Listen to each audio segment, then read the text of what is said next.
Hey guys, welcome back to my channel, Enneagram and Coaching. I'm Hillary, your certified Enneagram coach. I'm a type 9 wing 8 on the Enneagram, and today I'm going to be teaching you guys about the wings of the type 1, the perfectionist.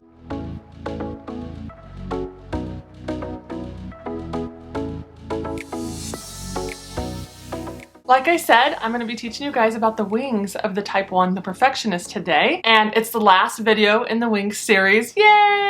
I've had so much fun teaching this wings series and getting to know you guys. I've loved that you leave me comments, you let me know your type and your wing and why, and that's been a lot of fun, and so it's kind of bittersweet to be done with the wings series, but I'm so glad that I now will have all 9 videos out there for you guys to learn about your type and what wing you are. I started at the 9 because the 9 usually has to go last, and so I just thought for the wing series, the 9 gets to go first, which means, sorry guys, the 1 had to go last this time. It will not always be like that. But my type 1s, it's your turn, so let's dig in. Okay, so you might have landed on this video thinking, am I one? Am I not a 1? If you want more information about what a type 1 is, I'm not going to cover that in this video. I'll link that video right here. It's an interview with a type 1, and we go way in depth on what a type 1 is, and so I really think if you don't know your type yet, but it's in your top 3, that is going to be the video that's going to help you understand the type 1 a little better. And so head over there after this video and that will help you.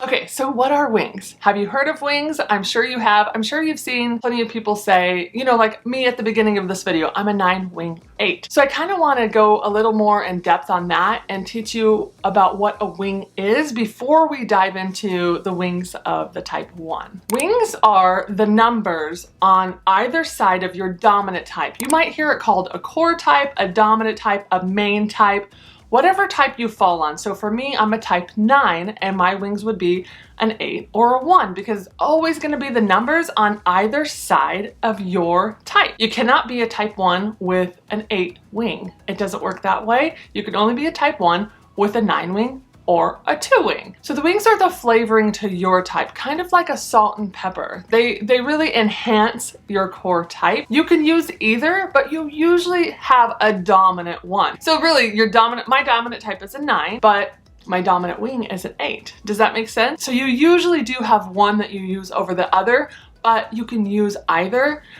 You can be balanced. That is a more rare combo to be completely balanced with each of your wings, but it is possible. And so hopefully that helps you to understand where the wings come from. They are the numbers on either side of your core type. Your wing acts as like a sidekick to all your motivations and goals in life. It's kind of like your wing is your helper. They're just important extensions to your core type, which provide more detail about your personality. So there's not just 9 types in the world. There's actually more than that. And today, adding on to the wings, now we have 18 types, right? So the best way to explain this, in my opinion, is think of colors. How many shades of blue are there? So if you're a type 1 and you're the shade blue, you could be sky blue or turquoise or any other shade of blue. And that's how I like to think of it because, once you add wings to a type, now you got a type 1 with a 9 wing and a type 1 with a 2 wing, and those two look very different but still have their cores the same. So that's how I like to look at it. I think sometimes it throws people thinking there's only 9 types of people in this entire world. No, no. That wouldn't make sense, right? It's just there's 9 cores and then we build upon that. And so that's where the wings play in. The wings of the type 1 would be a 1 wing 9. So 1W9, the W stands for wing. So 1 wing 9 or 1 wing 2. And like I said earlier, you could be influenced by both of those wings as a type 1, but usually one of them is more dominant. And I've also heard that you might have used 1 wing earlier in life, and then as you got older, you switched over to the other wing. I think I heard Ian Morgan Cron say that. And so all that to say, there's reasons why you can use either wing and which one you might lean towards. Okay, so we're finally at the actual wing part of this video. It's the 1 wing 9. That's where we're gonna start. People of this subtype are highly discerning, wise, civilized. They can have an introverted, reclusive quality about them. They are more emotionally reserved, but very kind, very generous, and considerate when healthy. They usually love nature and animals and really the innocence of those things. They are more of the big picture thinking. They could be very tolerant and understanding of differences in others like the type 9 can. And people of this subtype, they could be a little more analytical and withdrawn when they go into big crowds. So when unhealthy or struggling, the 1-wing 9, they can actually take on the lower levels of the 1 and the 9 combined, and they will start to numb out with like TV, movies, hobbies, food, anything, you know, that you would choose to numb out on. When struggling or unhealthy, they start to get stuck on how others are messing around and making a mistake, and it starts to really bother them. And when struggling to deal with, you know, not being so disappointed, they're going to start to isolate themselves, slack off at work, kind of detach themselves from friendships. Those are some of the things to be looking for in the 1-wing 9 when struggling. Okay, so let's move on to what's great about a 1-wing 9. Some of those inspiring qualities are they will start to calmly defend others. They will start to make others aware of society's needs by seeing what's wrong, which is that 1 piece. And the 9-wing will help them to express themselves to others and help them to be easier to receive. And so, you know, when that 1 wants to tell you what's wrong, it could be very hard to hear.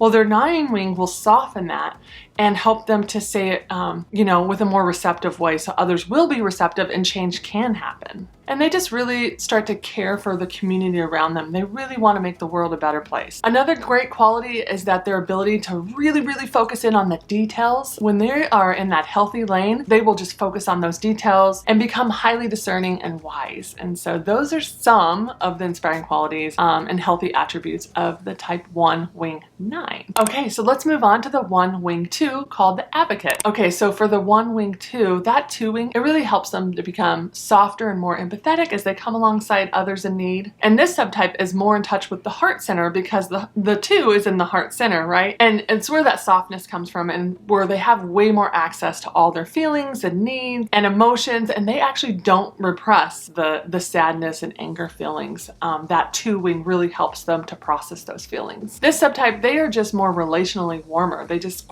you know, that 2 just really helps them with that. They are helpful, they are social and action oriented, and they have a lot more empathy and compassion for others.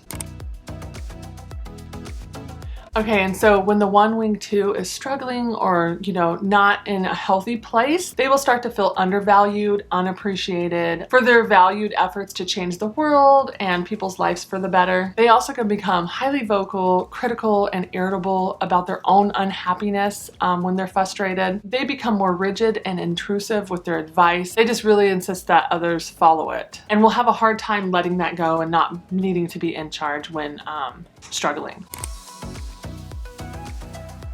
Okay, so the inspiring qualities of the 1-wing 2, well, unlike the 1-wing 9, they will start to see what's wrong and needs to be fixed, and they're going to roll up their sleeves and get in and get it done, versus the 1-wing 9 who kind of will tend to criticize from a distance to get it done. That 1-wing 2, they will just dive in, get the work done. They're not afraid of hard work and inspire others to work alongside them. Another great quality is they have this willingness to make personal sacrifices for other people. That's super important to them, and they will see others' needs and make those sacrifices for them. Okay, so that wraps up the 1-wing 2 and the 1-wing 9, and I hope you guys enjoyed learning a little bit about the wings. One thing I don't say often, but I want to let you guys know is if you don't know your type or you want more information, I definitely offer a session where we can go thoroughly through your type for 1 hour and really dive way deeper into the wings and the arrows and the subtypes and stances and whatnot, and learn a little bit more about you. So I will link that information in the comment box below. I just want to let you guys know that that is available to you. And so what did we learn today? Well, we learned each core type has an adjacent wing, right? The number right beside your core type is your wing, and your behavior and your personality is influenced by your wings. And we also learned that wings are fluid, right? You're more likely to use one over the other, but you definitely could use either one. And I hope this video helped you become familiar with the wings of the type 1. And if you are any other type watching this video and you're like, wait, I want to learn about the wing of my type, well, I've done all the videos. I will link them all in the description box below, and you can go watch any other type's wings videos, because it's not only only important to learn about ourselves, you know, we don't want to just be so inward focused, we want to be outward focused. We want to learn about the people in our lives and learn to love them better and have more grace for them. So I really encourage you to go watch those videos and learn about the people that are in your life and learn to enjoy them even more. And also, I'd love you to share what your wing is in the comment box below. And I love to just learn the why behind, you know, your type and what your wing is. It's just fascinating. It actually helps me keep learning. And so for those that leave comments, it's always so much fun and I really enjoy it and I thank you. And that's really all I have today. So guys, just don't forget to like the video. I really appreciate it. It keeps me making these videos. And then also don't forget to subscribe. I really appreciate that. And so guys, until next time, bye. Let's do it one more time and we'll move on.